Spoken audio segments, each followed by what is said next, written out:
Moikka kaikille. Tänään oli tarjolla ää, päiväkahvin kanssa pari voisilmäpullaa ja mehua ja kahvia.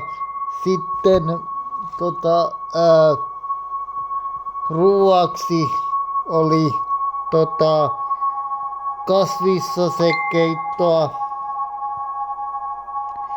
Ja sitten iltapalaksi olisi ollut 2 leipää ja hedelmiä, mutta mä en ehtinyt syödä, koska